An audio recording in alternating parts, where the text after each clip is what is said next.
ఓం నమ శివాయ. ఒక ఊరిలో ఒక కుటుంబము ఉన్నది. ఆ ఊరిలో ఆ వ్యక్తి యొక్క కుటుంబము చాలా బీద పరిస్థితుల్లో, అతనికి ఒక కుమారుడు అలానే ఏదో ఒక పని చేస్తూ జీవనం సాగిస్తున్నారు. ఒకరోజు అనుకోకుండా అతనికి ఒక గుర్రం దొరికినది. దానిని ఇంటికి తెచ్చుకొని ప్రతిరోజు ఆలనా పాలన చేస్తూ ఉన్నారు. ఊరి వారందరూ,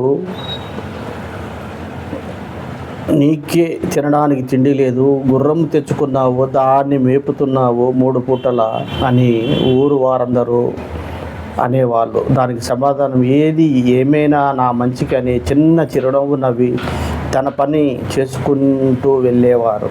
ఒకరోజు అనుకోకుండా తన కొడుకుకి కాళ్ళు విరిగినది. మళ్ళీ వారందరూ ఏమిటి పరిస్థితి అని ఏలన చేశారు. అప్పుడు కూడా నా మంచికే జరిగినది అని వారితో అన్నారు. కొన్ని రోజుల తర్వాత ఆ ఊరిలో రాజు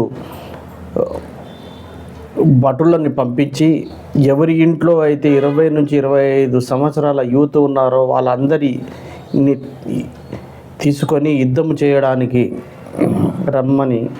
తీసుకొని రమ్మని రాజుగారు చెప్పారు.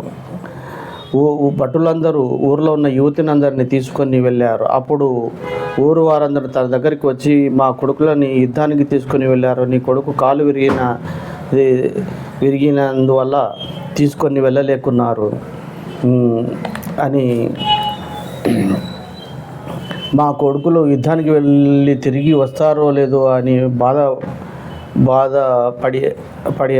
పడినారు.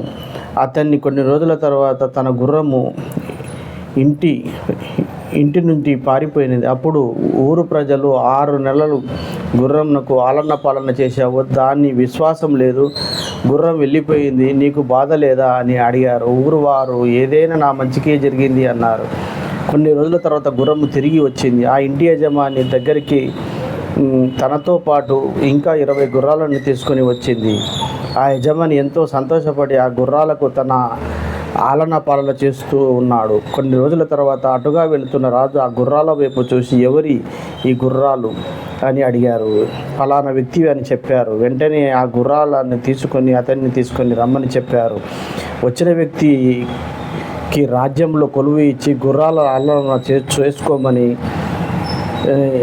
చెప్పారు. ఈ కథలో సారాంశము మీరు చెప్పగలరని నేను అడుగుతున్నాను.